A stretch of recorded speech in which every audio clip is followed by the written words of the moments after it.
guys. John just sat down next to me. So our next panel is going to be a esteemed group of yacht salesmen. They all work for Atomic Tuna and Fairlawn Yachts.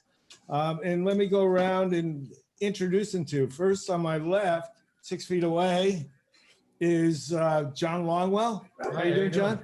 Great. All right.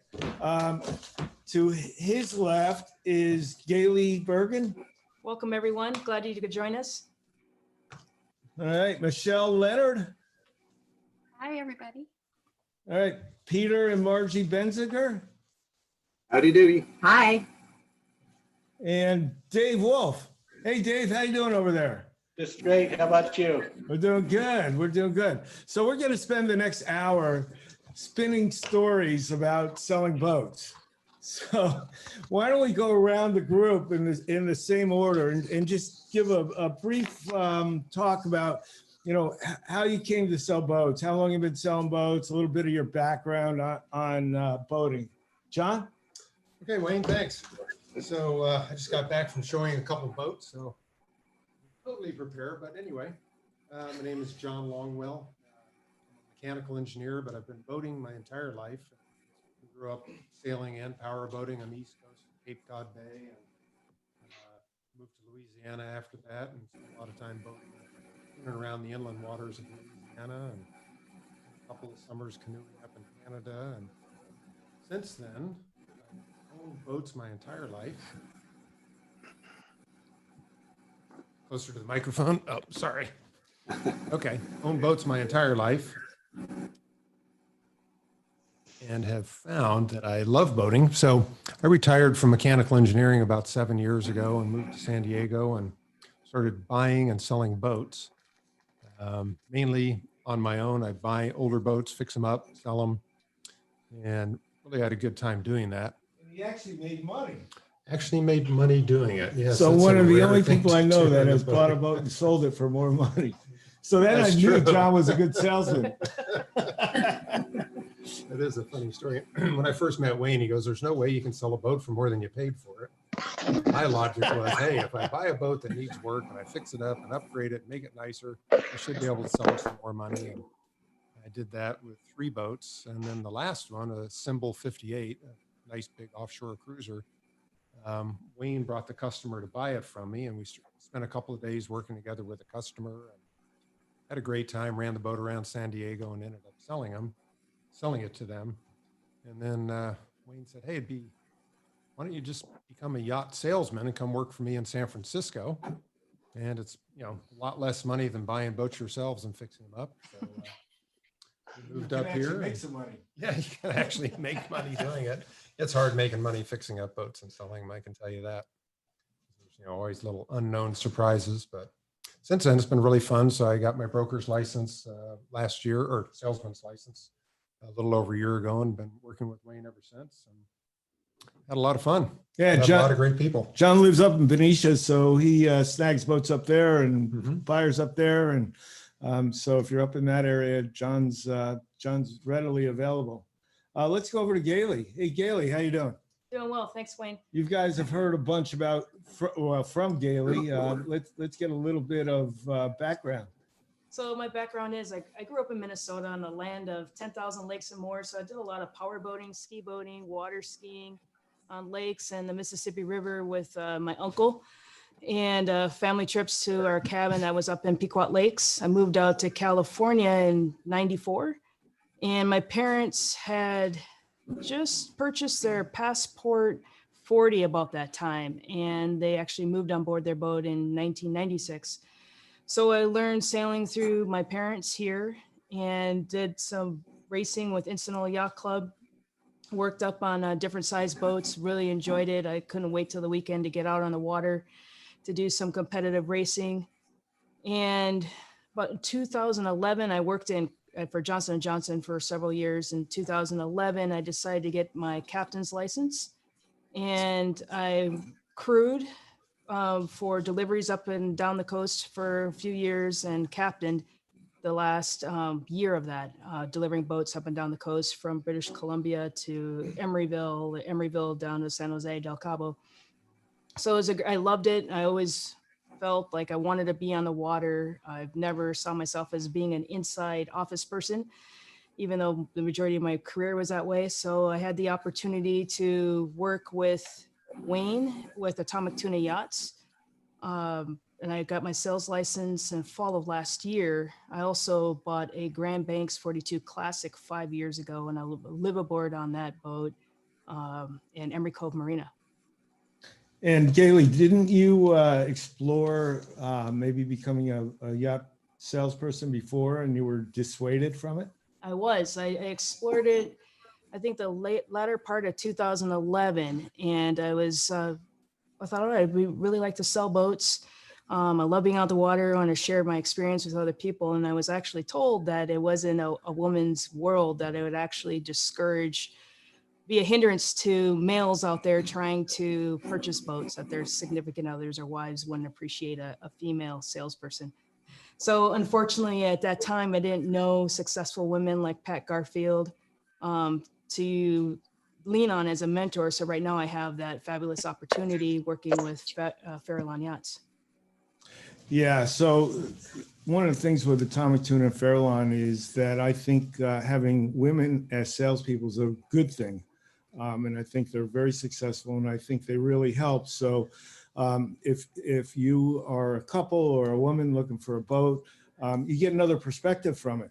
And I've seen it work that, we've been on a boat with a couple, and Geli and I have been on there, and I go into the engine room with the husband, and guess what? Geli's talking to the woman. And if we don't have a woman there, then the wife is getting ready to get off the boat. So, we're really tuned into that to give attention to the women buyers, because they're as important as the guys. Especially if they're looking for liveaboards. There's a lot of questions about space and odors, of course. A lot of guys don't pick up on the different smells, but a woman will key in on that right away. We don't have any smells. Michelle. Yeah, hi. Fill us in a little bit. Yeah, so I've been doing this a couple years, got my captain's license 3 years ago, didn't really know what to do with it. And then had a friend that convinced me I should be selling boats. I'd helped, I think 3 different people in a very short amount of time, help them find boats. And I wasn't working as a salesperson. And so my friend brought me in and said, hey, give it a try. I'll train you, I'll help you. And so I got started and ended up working with Wayne, who is very, very great to work with. And in fact, the whole team is fantastic. I really enjoy it. So boat selling is probably, sales is not my expertise, but I love boats and I love learning about them. And I started sailing. I took PE 101 in college and got an hour of credit for a 4-hour lab twice a week of learning to sail in a lake back in Missouri. And then after that, I got out of college and I bought myself a Hobie 14. And I'd only been on a Hobie Cat one time before that. I just decided it was what I wanted to do. And so I drove around the Midwest, living the Hobie way of life with my little yellow hulls and tequila sunrise sails, and learned how to sail. And, you really learn how to sail once you get your own boat.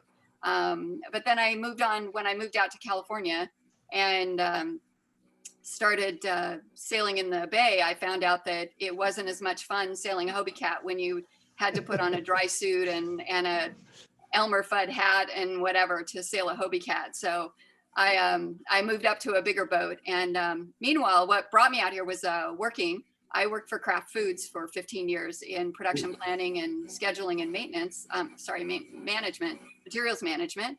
And so I worked for them for 15 years. And when I got done with that and I retired and I wasn't doing much of anything, and then found out that I could sell boats, and it's a lot of fun. It's not really like work. It's great to talk with the people, and just boat people are the best. I've said that so many times. Yeah, thanks, Michelle. So one of the things with Atomic Tuna is we don't sell boats. That's right. Right? We build relationships. And I don't think I've ever asked somebody to put an offer in. We build that relationship, and as a buyer when you're ready to buy that boat. So we don't have big pressure here. And every one of these sales guys, they have experience. They build those relationships, and that really helps us sell boats and have happy customers, and they come back again and again and again. Dave Wolfe. Dave, you've been Hello selling there. boats for what, 15 years? More like over 30 years. 30 I started years. in maybe the late 80s. I don't even remember when it was, but it's been a while ago. I tell people it's too late for me to get a real job. But I started sailing when I was 7 years old. I got a sea snark, which if you don't know what that is, it's an 11-foot styrofoam dinghy with like 45 square feet of sail. And that started my sailing career. And I moved around a lot as a kid. So part of my growing up was in the Long Island Sound, where we had sailboats growing up. And by the time I got to college, I got my PE credit teaching sailing lessons for the college. And that's how I got my PE credits for 4 years at the University of Oregon. So I've been teaching sailing and doing deliveries and for quite a long time now. And I really enjoy just being down on the water every day and, just taking boats out and meeting people. I really, it's a great life and a great way to spend your days around boats. Yeah, that's great. Yeah, so Dave is our elder statesman, and anytime we I have guess so. questions, Dave sold a lot of Tiana new boats, right, Dave? Yes, all sorts of new boats over the years. I've done pretty much all the catamarans models from, Prouts. I started with Prouts and did Sea Winds, Geminis, Fountaine Pajots, Lagoons, pretty much all of the brands over the years. And I've been a Tiana dealer for years, and probably for the last 15 years maybe, where we build customized boats in the Orient. And those are world cruising sailboats. So I, of course, have a lot of cruising customers, and that's what my forte pretty much is. Although, as a salesman, you sell what people want, not what you like. That's right. You got to figure out what they want and find the right That's boat right. for them. The most important part about being a salesman is listening to your customer, not telling them what they want. Yeah, that's why we have 2 ears and 1 mouth. There you go. That's a good way to put it. Peter and Margie Benziger, how are you guys doing? We're fine. Great. And Dave, we're broadcasting from our Tiana 47. No, good. It must Yep. be, what year is that? Like an 89, 90, something like that? It's 90. 90. They went to the 48 and 91. Big sort, of course. I knew that. So very nice. I'm sure you've had a lot of fun with it. They're great boats. Yeah, it's been a great boat. Great boat. Yeah, so Peter has had a little bit of fun, right? Peter and Margie, what have you guys been doing? Well, we moved aboard in 2000. We bought the boat in 2008, and 2009 we started living aboard, and then from 2010 to 2018. We took a little trip around the world. The black line is our travels around the world. Went to 44 countries and we're not quite sure how many miles we sailed. We think it might be about 42,000. But Dave, the Tiana has been a wonderful boat for us, and strong as a mule, and it's been a great brand and a great boat for us. Good. I'm glad that has worked out for you. Sounds great. And now, Peter, you've come on board at Tuna in Fairlawn Yachts. Yeah, a little of my sailing experience. I grew up in a sailing family. My dad was a sailor, and I went through junior sailing programs. I think, Dave, you said you were from Long Island? Or I grew up in, I went to junior high school and high school in Greenwich, Connecticut. Oh, okay. Well, we were in Norwalk, and I started one of my companies in Greenwich, but I grew up sailing at the Norotan Yacht Club, and Gotcha. did Blue Jays and then Lightnings, then sailing camps up in Cape Cod, and then got into racing and did a lot of IOR boat racing, normal progression starting when you're young, as rail meet, then moving to the foredeck, then moving to the cockpit, then grinder, then sail trim, then helmsman, then tactician. Offshore Bermuda racing and to Bermuda and then down the Pineapple Cup. But been sailing pretty much my whole life. And my partner Margie here, we've been married 42 years, and she can tell you about her sailing experience. Well, I'm a living example of someone who didn't grow up sailing, but just learned to embrace it. I figured out by the second date that there wouldn't be a third date unless I learned how to sail. So I enthusiastically took up sailing, and we got married. And then shortly after that, Peter told me he wanted to sail around the world. And I thought, oh my God, I bought into this too. But we worked hard, and in 2010, we left on the adventure of a lifetime. So Peter was a little slow, huh? It took you 2 times before you decided you had to sail. Yeah, it didn't come up on the first day. Well, yeah, it did come up on the first day. I think it did. But I knew by the second one that I better become a sailor. But that wasn't hard for me. She's really. Well, I'll tell you a quick little story about my boating life experience. So I went to my dad about, I don't know, 10 years ago when I started selling boats, and I said, Dad, you know, I really want to thank you for introducing me to boating. And when I was a little baby, we were out on a boat, and my brother Rich, who's in the studio, he doesn't know this because it was his fault that my mom made my dad get rid of the boat. But I said to him, I said, Dad, you know, thanks a lot for introducing me to boating. I remember going out on that huge yacht, and he laughed. He said, huge yacht? That was a little 23-foot wooden Chris Craft. So that's what got me started. And I've sailed all over the world, and I've been in a life raft before. Sometimes we're sitting around with a bottle of rum. I may tell you that story, but yeah, it's in our bloods. I think every one of these sales guys, and I'm looking at all of them here, and we have some other salespeople as well. Neil Weinberg, who used to own Pacific Yacht Imports, works for us, and Pat Garfield, who owned Fairlawn Yachts. And it's in our blood, and we just can't get away from it. And I keep mentioning this book, Blue Mind, and it's true. I mean, that's why we all kind of migrate to selling boats, because it's our passion, it's our pleasure. And, you know, let me see, how many of us live on aboard? There's 1, 2, 3 of us out of this group that lives aboard, 4 actually, that live aboard. And everybody else has boats or out on boats. You know, we're selling boats. Somebody asked me when the last time I took my boat out, and quite frankly, a little embarrassed, but I don't remember. But I remember last time. It was when you and I brought it down from the Delta. That's right. It's when we brought it down from the Delta after having a bunch of work done at West Coast Canvas up there, which just reminds me, let's give away a prize for West Coast Canvas. They have agreed to give away 4 custom fender covers. So Geli, you want to pick somebody out as a winner on that? So let's select Steve Gobin. All right, Steve.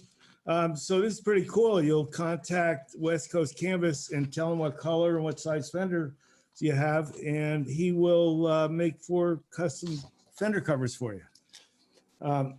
Anyways, sorry about kind of wandering.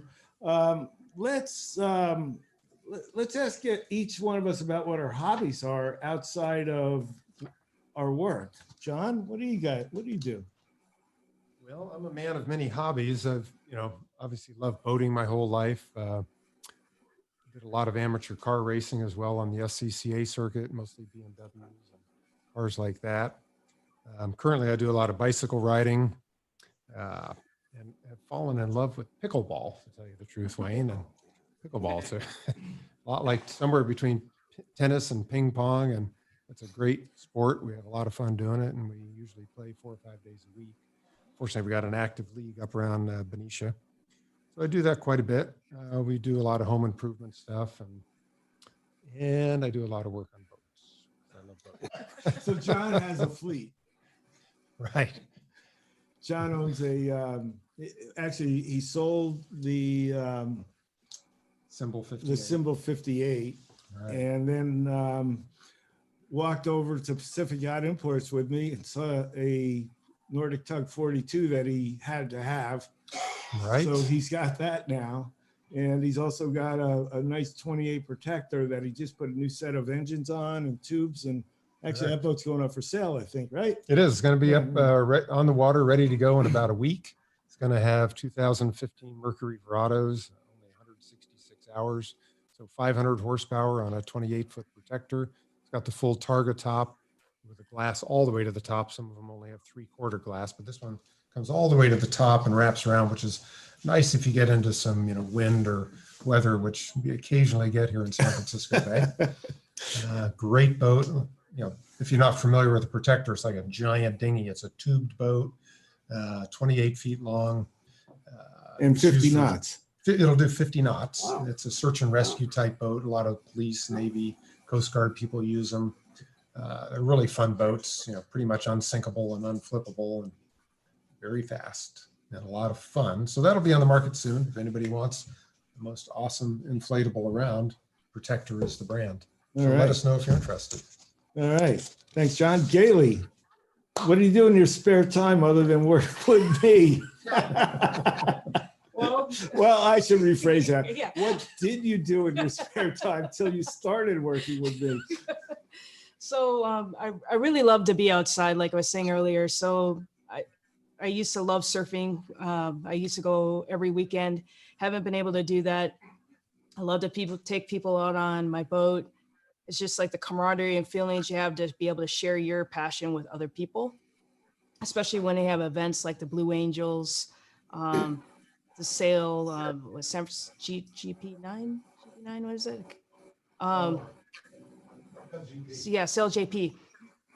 And lately, I'd say like the last 3 years, my spare time has been concerts, professional games, and collegiate games. So there was one year, I think we went to 40 concerts and also probably like 30 professional games and like 40 collegiate games. So it's just every other night we were out. So this stay at home has been a nice break for me. I ordered that, so games and work with me for. But I'm sure once things get back to normal, we'll be, out in at Chase Center or down on the farm, enjoying the games again and the concerts. All right. Michelle, what do you do in your spare time? I know you go out sailing once in a while. I go out sailing. That's my thing. I love to sail. I'll go when the weather's good. If I can get away from working now, I'll go 3 and 4 times a week if I can. Wow. And but I do a few other things. I volunteer for Blind Sail SF. I often get a lot of jokes about that, oh, blind people sailing, haha. But they do, and they're intuitive and they're good at it. And it's a great thing to do. We take them out of Treasure Island Sailing Center, and we put 4 people on a J24. 2 of them are not sighted, and 2 of us are. And it's amazing what these people are capable of, and how fun they are to be around. And it's what I'm missing right now, because we've already missed a couple weekends because of the shutdown. But anyway, Blind Sail SF is a great thing to be a part of. I've helped at the Alameda Community Sailing Center. I'm a strong believer that that's a program that's gonna be around for the long term, and it's run right now by a woman, Emily Zignoni, who's also a racer and her boat happens to be across from mine on our docks. But Emily is out there showing other women what they can do with sailing, and what a strong woman on the water can do to keep a program like that running and improving all the time. And then I spend a lot of time with my family, and I've got a daughter who just got engaged, and we'll be working on her wedding here when we can get out and about. And but it's usually, for me, it's all about the sailing. We've narrowed our fleet down. John, I guess, has a few boats as well. We've narrowed our fleet down to 3 boats. I have a Holder 12, Hobie 20, and our Tartan 34. And Just like to get on the water as much as I can. Yeah, I know the yacht clubs are closed down right now, but you're over at the Oakland Yacht Club a lot also, right? Yeah, that's where my boat is. Oakland Yacht Club is one of the few that owns their own marina. So our yacht club is doing just fine because we're obviously collecting slip fees even though we're closed.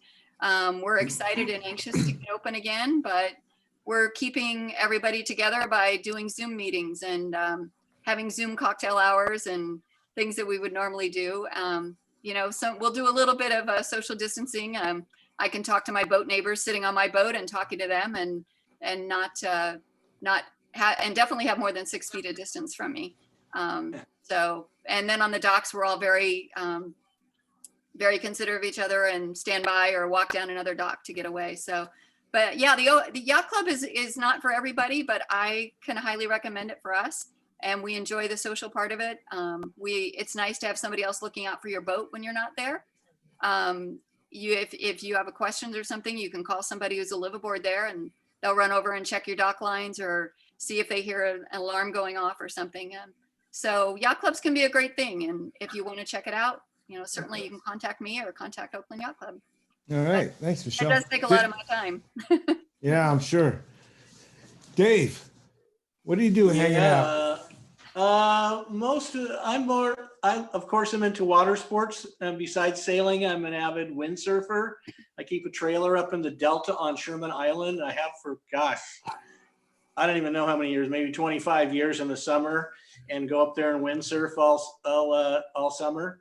And I'm an avid snow skier. I paddleboard surf over in Half Moon Bay, which I live about 10 miles from Half Moon Bay, so I can just jump over the hill and go surfing. Right now, the beaches are closed, and we haven't been able to take our trailer out to a place called The Sign on Sherman Island because it's for obvious reasons. So everything's getting kind of slow this year. It kind of cut our ski season a little short there too. So, but this year, where did I go this year? I went to Jackson Hole with some friends skiing. And of course I have a pass up at Squaw Valley and have for years. So I really like that. I have kayaks and other water toys that take me out there. You got to have your windy sport and your no wind sport, and you're sort of halfway in between two. But I always like to be outside, whether it's camping or hiking or being out on the water. So as long as it's outdoors, I'm usually happy. Yeah, and that snow is just frozen water, so that's it. That's right. That's right. All right, Peter and Margie, what do you guys do in your spare time? Marge? Well, when you live on a boat, there's always No spare time. that stainless never ends. One thing that Pete and I really like to do is we do like to get involved in the communities that we're either visiting when sailing or when we're at a berth. So we found the Alameda Food Bank is just around the corner from our marina. And we've been very active working a couple of days a week at the Alameda Food Bank. And now that COVID-19 has sort of changed things, and unfortunately, I have to admit that we're over 65 and they don't want volunteers over 65. I'm now doing a lot of work on the communications committee, writing and sending out thank yous for the money that's coming in, which the Alameda community is really supportive of the food bank. So that's some of the stuff we do. You can talk about some other things. We just got back. We spent about 10 weeks in Mexico, got back in March, and we worked for an event called Sail Fest, which is a school building project which has been going on for 20 years now. We've been before, we took Peregrina there, but we build new schoolrooms and it's all done by sailors. We raised $178,000. We took 1,450 paying sailing guests out, and a new schoolroom there costs $10,000. So if you have 178, you've got a lot of leverage there. And we have a scholarship daughter there who's a nurse who Nursing school, putting her through nursing school. So that's a really neat sailing event for people who might want to spend part of the winter months in Mexico to get involved in SailFest in Zihuatanejo. Yeah, that's great. That's great. Let's ask the sales guys, what's the most common question or a couple of the most common questions you get from a buyer? Dave? Geez, that's a good question. Lately, I think the biggest question that I get the most is about living aboard a boat. Yeah. Because obviously rents are very expensive in the Bay Area, and an inexpensive option and a fun option is to live on a boat. And but unfortunately, the first thing I have to tell them is you're not the first one with that idea. So you better figure out a place to live before you buy the boat and just move in and think it's going to be okay, because it's definitely not. We have boats for sale right now where people have bought them, moved in, and didn't even check with the marina. And after a month or two, they get kicked off. They say your boat can stay, but you can't. And those boats come back on the market. Yeah. I had one guy that came all the way from Florida, trucked his boat out here because he was living in Florida. And while it was out of the water, he had new standing rigging, all new electronics, and he put it all this money into the boat. He put it in Fortman Marina, and they wouldn't let him live on it. And he thought he could just move on board and no problem. Didn't even bother to check with anybody. Well, his boat is now sold. Yeah, it's really difficult out here in the Bay Area for a live aboard. Right. There are some opportunities, but it has to be a nice boat. Right. Marina harbor masters are really strict. They are restricted to 10% by the BCDC of 10% of liveaboards for the total number of boats. So if there's 400 slip marina, then they can only have 40 liveaboards. And the liveaboards that they have, they want to be on nice boats. So if you're looking at a $20,000 boat and expecting to get in a marina or a 30-foot boat, forget about it. Maybe, I don't know, up in the Delta, maybe you could do that, but certainly not in the Central Bay Area. That's really a good question. Geli. One of the common questions that I've been getting recently is how much is it going to cost me to get a boat? So the buyers, especially the people that are very new to the boat purchase process, they're very curious about, how much can I do a sea trial? How does that work? Do I have to put anything down first? How much is a haul out? How much is a survey? Should I get a survey? Do I need to get all 3 surveys? Do I get that money back if I don't purchase the boat? So I think people get, especially now with the given the economy, they really want to know before they go into it, how much is it going to cost me to purchase a boat? So what do we tell them?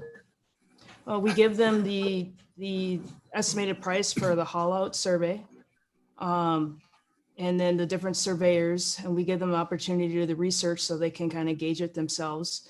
We talk to them about the title transfer fees, closing costs. Joan Burley, who you heard from a couple of days ago, goes through that in detail with them, as well as her fees as well. Yeah, that's good. How about Michelle? Yeah, I would say besides the cost of owning a boat, which I've developed a spreadsheet for in different sizes, because owning a 27-foot boat costs differently than owning a 37-foot boat. So and it's just not 10 feet more. Right. 10 feet more. It's 10 feet more every time you do something, whether it be pay your monthly slip fees or you take it to get hauled out or you have it surveyed. It's 10 feet more. So that it's exponential, not linear. Right, right. So I have a spreadsheet that helps people understand that, because I've worked with a number of first-time boat buyers that don't understand that there's more to it beyond paying for the boat and having a slip fee. And what the maintenance can ramp up to be. But sometimes I think the first question that comes out of everybody's mouth is, when was the last time the bottom job was done on the boat? If you're buying or selling or whatever, it's always one of my first questions. But if you're selling a boat, get that bottom done, because it'll just save somebody hesitating. And if somebody's looking at your boat, you don't want to give them any reason to hesitate. Yeah, we call that removing objections, and that's a really good point. you know, it's going to cost you some money to do it, but in the long run, you'll sell your boat faster. So if you sell your boat 1 month faster, it'll pay for your bottom job or pretty close to your bottom job. And it does make a difference when you have objections on your boat. You got to show the boat to more and more people before you find somebody that'll accept that. So good point. Peter, you guys are just getting your feet wet, but what would you think? Would be a first question. We looked for Peregrina for 2 years and we made a lot of mistakes. In the beginning, we started just traveling around the country to look at boats. We went to Annapolis, Texas, flew down to the Caribbean. New England. New England. We spent a lot of time, a lot of money, and kind of wandered off by our own on these wild goose chases. And during the process, we as a couple started talking to decide what we were looking for and to understand that we had to approach buying as a team, which is why Margie and I now are working together as a team to address all the concerns both from the men and the women. But during that process, we didn't use a broker in the beginning. And in the end, we found a broker in Miami that we trusted and a surveyor we trusted, and formed a little team, and basically found that if there's good communication between the broker and the buyer, that you can save everybody a lot of time and a lot of money, because basically the broker, for us anyway, started pre-screening all these boats that we would have gotten on a plane and gone and flown off and seen. So I think that our goal, Margie and I, is to listen to both the men and the women, listen to what they want out of their dream, listen to some of their prerequisites. We found that we had some real, I had back surgery and I needed to have a cockpit I could lay down in. Margie, tell them the refrigerator story about being in the box. Oh.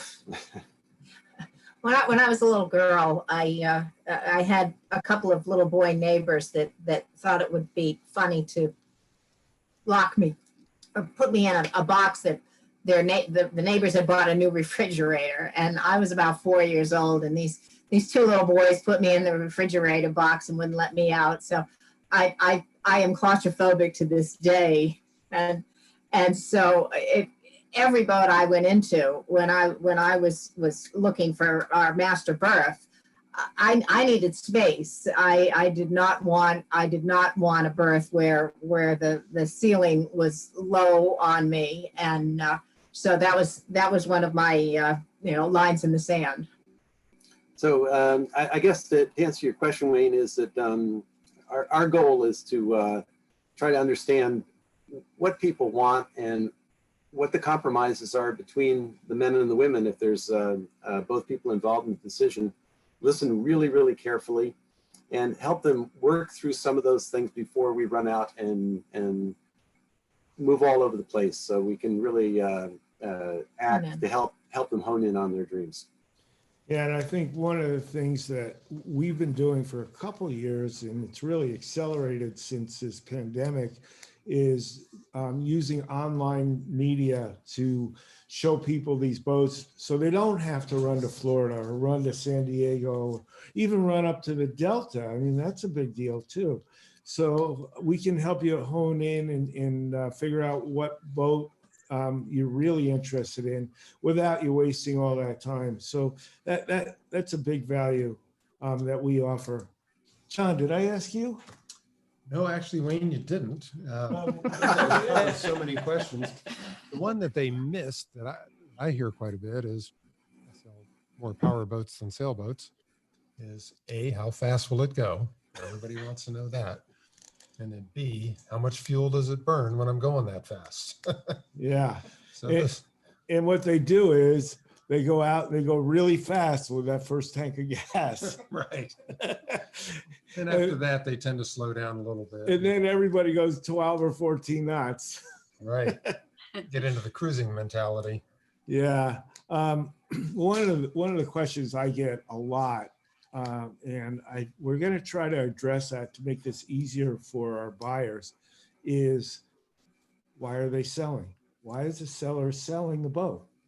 And you know, it's kind of a curious question, because really you're just buying the boat, but the boat has some soul. And when you're buying that boat, it does mean something to you for what the previous owner used it for and why they're selling. And, you know, it's one of those questions. It's like, really doesn't matter, but, you know, it makes the buyer feel better.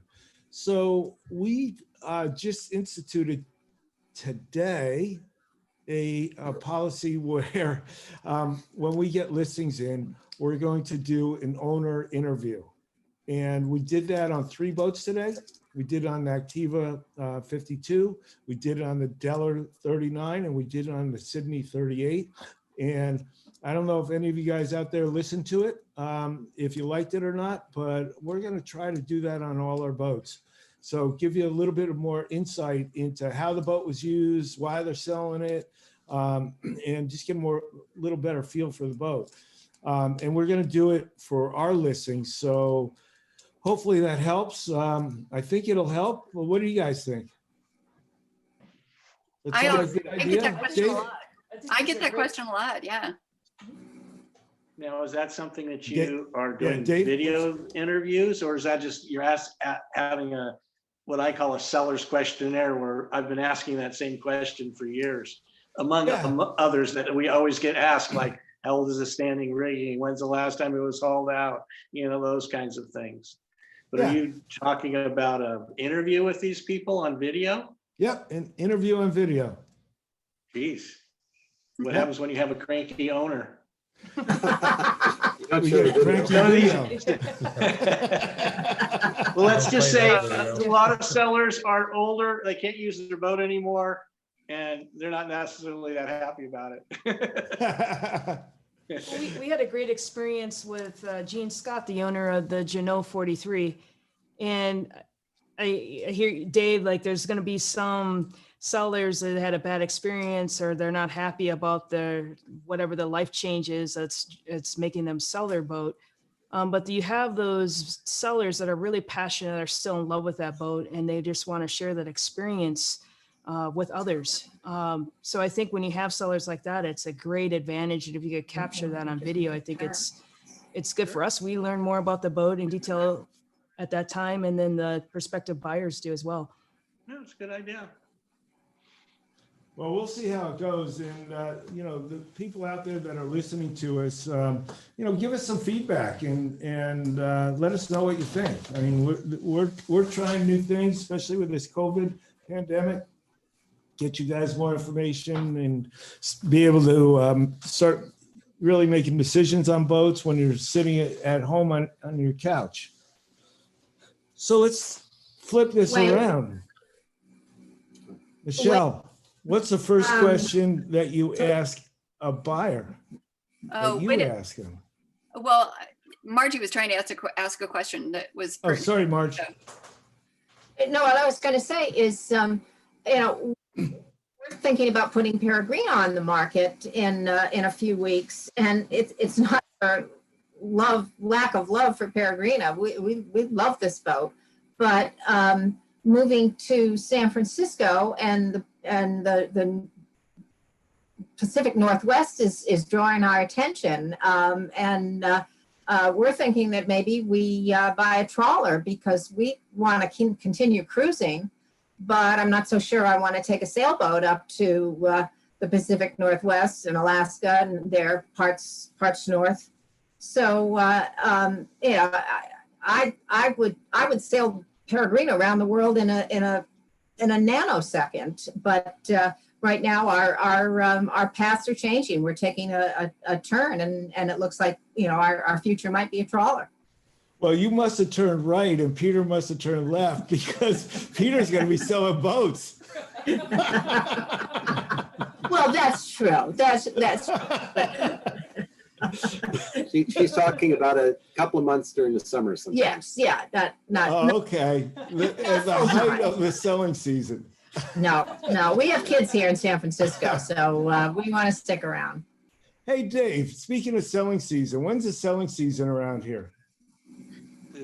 Was that directed to me? I Yep. didn't hear. Yep. Well, luckily in the Bay Area, there is no season. In fact, mostly on cruisers, they usually don't. They have longer range plans, and so they don't care if it's snowing, raining, or sunny. It's more of when they are going to sell their house, or they're about to retire, or whatever their personal plans are. And so it usually, a lot of years, the December and November have been the busiest times for cruising boats, because everybody wants to start at the Baja Haha, and they have to at least buy their boat at least a year ahead of time to get used to it, outfit it the way they want. So they spend all summer looking, and then after they've looked at everything, they finally need to make up their mind if they're really going to go. Just pick one, and that usually ends up in the fall sometime when they've like, okay, I guess I better pull the trigger on something or I'm not going. Yeah, that's definitely my experience too, is that these boats get sold year round around here. The cruisers tend to buy the boats towards the end of the year, the early part of the following year, so they can go on the haha. We really thank Latitude 38 for doing that for 20 some odd years, Right. and help these people get out the door and turn left. You hear That's that? right. Left, rather than just hanging out and twiddling their thumbs thinking about it. So Right. yeah. So my first question I ask buyers is, what are you going to do with the boat? And, you know, when I first started talking to them, they started talking about different boats that they're interested in. But I think if you ask them, what are you going to do with the boat? We have a lot of experience. All these sales guys here have all this experience, and they'll be better able to guide you to the right boat sooner. So we have a question. Kevin, you want to read that question to us? Yeah. So if everybody is doing a boat tour remotely, would our contracts be contingent upon a survey and sea trial?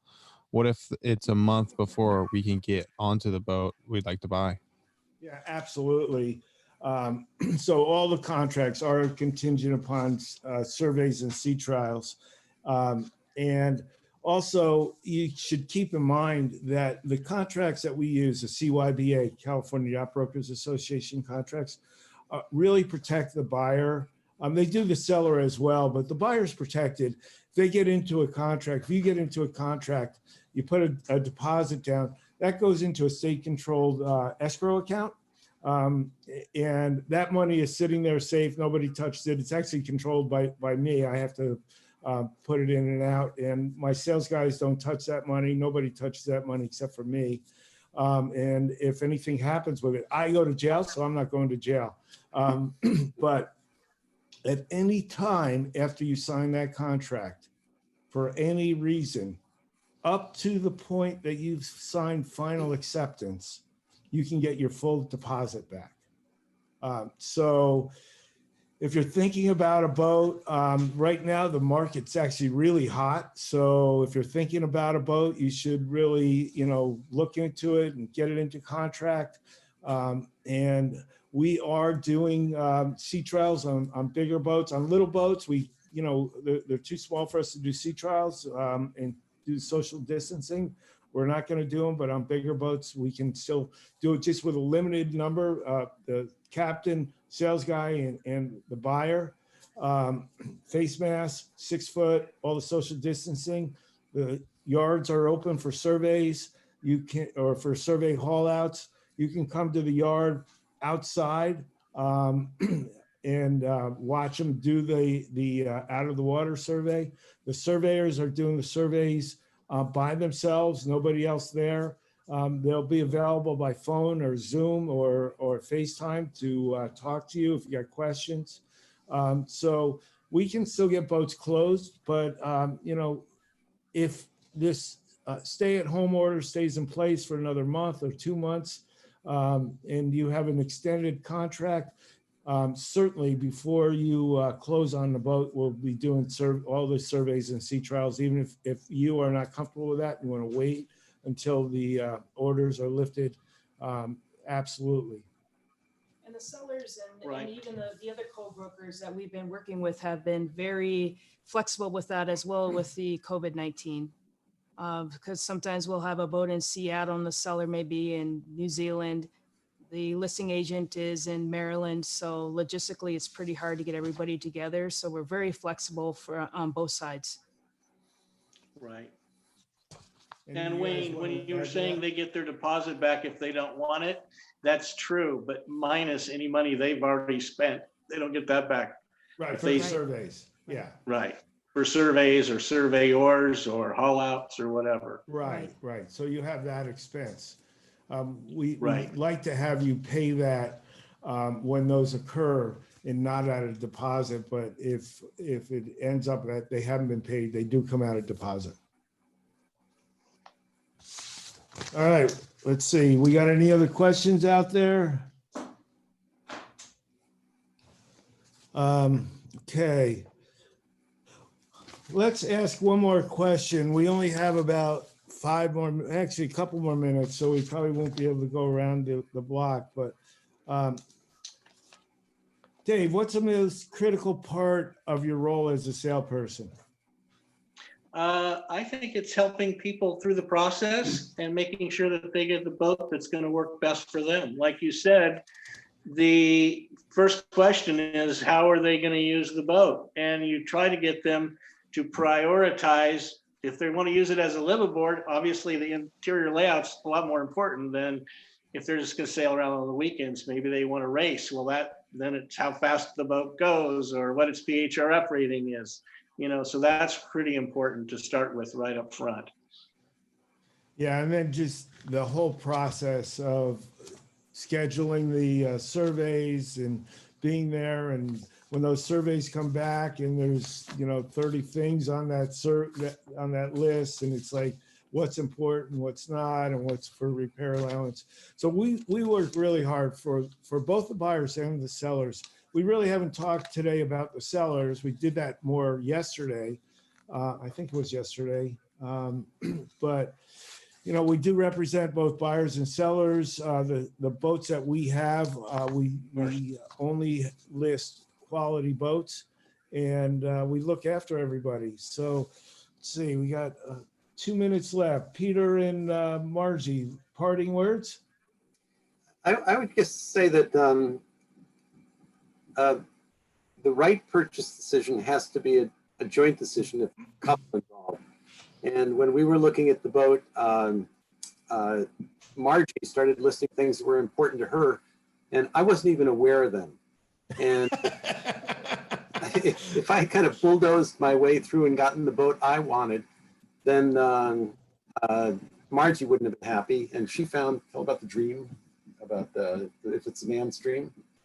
But I've spoken at a few seminars, sailing seminars on women in sailing, and I'm always sad when I hear a woman say, "Oh well, I'm only here because this is his dream," and so I always found that my goal was to help women find that part of sailing that they can make their dream. If they're a photographer, if they're a craftsperson. Find something that you can do to make yourself happy. Learn to be the navigator, learn to run the SSB, learn to run the dinghy, be a part of it, because it is a team. It is a team sport. And also have the right boat for that. Margie has to have a desk. She's a writer. Yeah. And so to listen to the women and understand that they need some things. I need my space. And if they don't get it, they may not voice them right away, but they'll hold it against their husband for years. Well, you guys seem pretty happy, so you must have done something right, Peter. Michelle, parting words? Yeah, the best thing you can do is get someone to put down a list of what do they want in a boat and prioritize it, just like you would if you were buying a house. But if you look at Atomic Tuna Yachts and Fairlawn combined, we have such a huge group of resources and people who know every end of the business. And it's great because I feel like we work as a team. Whereas you go to other brokerages and you meet one person and that's it. That's the only person you run into. But I feel like with our brokerage, you get not just one person, you get a lot of background and support, and you're not really just getting one broker behind you. You're getting a lot of sales experience and a lot of other people to help out. And because when we have our meetings, we talk about, oh, who's got what boat and who's coming up. And it's like, oh, I've got a buyer and I need this. And, you know, I feel like we work together, which you don't see at every brokerage. So I think that's good for people to know about us, that, you know, even if you pop in the office and I'm not there, somebody else is going to help you. It's not going to be, well, I can't talk to you because you're her customer. Yeah, we certainly work as a team, that's for sure. Thanks, Michelle. John? Well, I think you guys have said a lot of the good points, but I think the one thing I would add is when you're looking at a boat, if you find something you're interested in, I would encourage potential buyers to be more comfortable about throwing their hat in the ring, which means basically make an offer. You're not obligated to do anything, but make an offer, see if you can agree upon a price. Then you've got basically 3 to 4 weeks to consider your goals, where you're going to go with the boat, look at the surveys, look at the mechanical condition, do all that stuff. And you're really not obligating yourself to anything other than the cost of a survey if you do that at that time. So I would just encourage people not to be intimidated by the prospect and the process of submitting an offer and see where it goes, because it is fully refundable, no obligation. The buyer is very protected by the CYBA contracts that we have here in California. Great, thanks. And Geli? I think everybody hit all the key points, and I just wanted to also throw out it, if the viewers out there, if you're looking to get into sales and join a yacht brokerage, and you've heard a lot about atomic tunas, you've been watching for the past 2.5 days, you got another day and a half to go. You met the sales team, and we're looking for some strong salespeople to join our team. So if you're interested, please reach out to us at atomictunayachts.com, or you can call 888-833-8862.